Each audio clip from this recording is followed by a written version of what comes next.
This is a bit of a long bike ride, single shot, kind of meandering around. Here, I think I'm in the village. I'm not sure.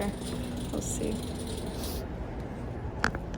Find a street sign to zoom in, see where we are. Looks like maybe Soho. It's also deserted. Spring Street, yeah. So this is Soho, which of course stands for south of Houston. Houston is a big thoroughfare, east-west boulevard street, which divides Soho and NoHo. NoHo is north of Houston. So, like many of the neighborhoods in New York and Manhattan, Brooklyn as well, they're not that big. They're only a few square blocks, and they kind of blend and merge the perimeter to other neighborhoods. The heart of Soho, it's just a few streets, Prince and Spring, Mercer, Broome, kind of on Wooster, and then what kind of divides it is Broadway. What is this?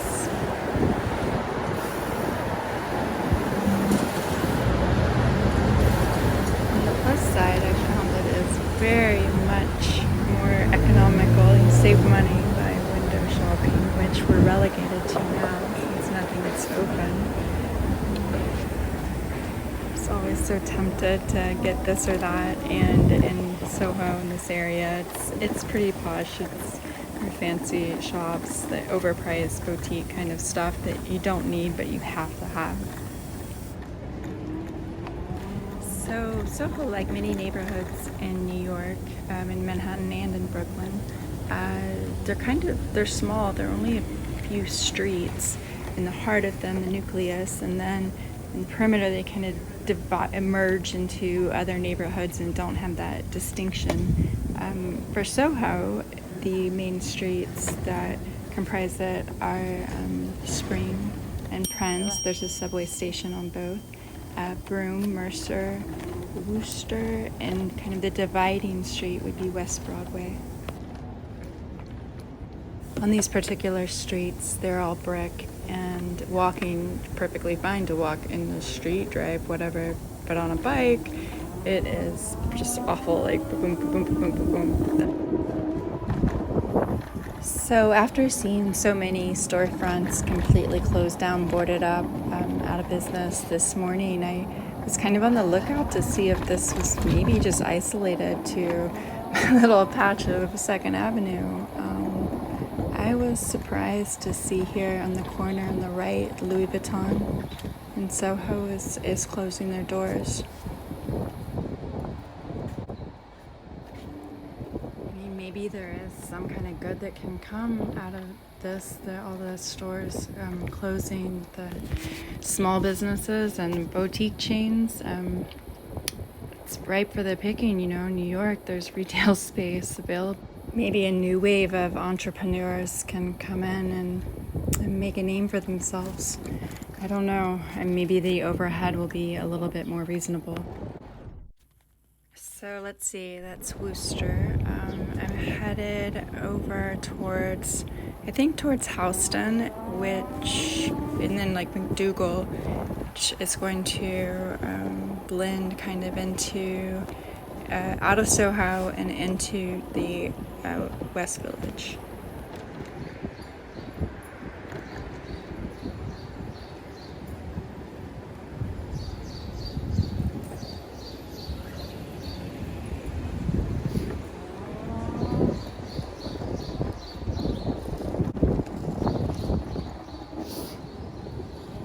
One good thing, you hear those birds. I don't remember ever a time that there was so little noise that you could hear nature in the city, and it's kind of cool.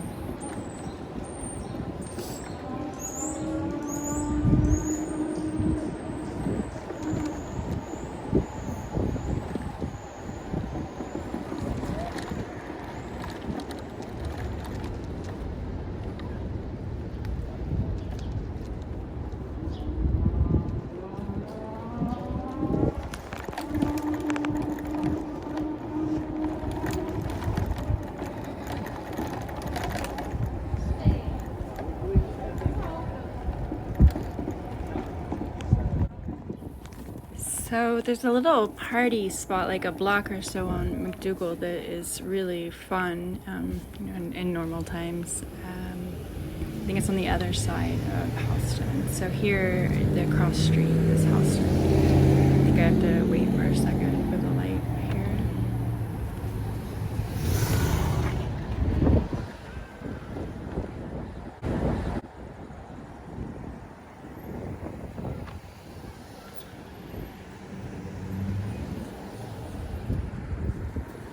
So here I am crossing Houston, so from south to going north, still on McDougal. I think I'm gonna be going the wrong way here. It's actually kind of hard to avoid ending up going the wrong way on a one-way street and get where you're wanting to go. It's tricky like that. But in the new normal, it is perfectly fine to hop up on the sidewalk and ride your bike as far as you need to go.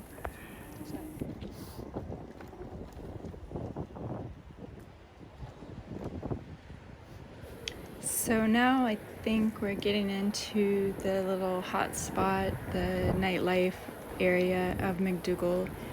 Probably doesn't, well, I know it doesn't look like much now. But nothing does. Everything's just deserted and dead. McDougal, it's just wall-to-wall people and lit up. It's like, for those of you from Dayton, it's the Oregon District. It's the New Orleans Bourbon Street. It's the Beale Street of Memphis.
here, I don't know if you can see it yet on the screen, but you will. The One World Trade Center is looming up in the horizon on the right, and that, of course, is south from where I am now. So I head towards that. It's kind of like a beacon for me. I like going to the tip of the island and then going back. There's so many different little enclaves that you can pass both ways, from the east to the west. So we head downtown.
Normally you would totally not be able to bike through all that. It would be filled with traffic.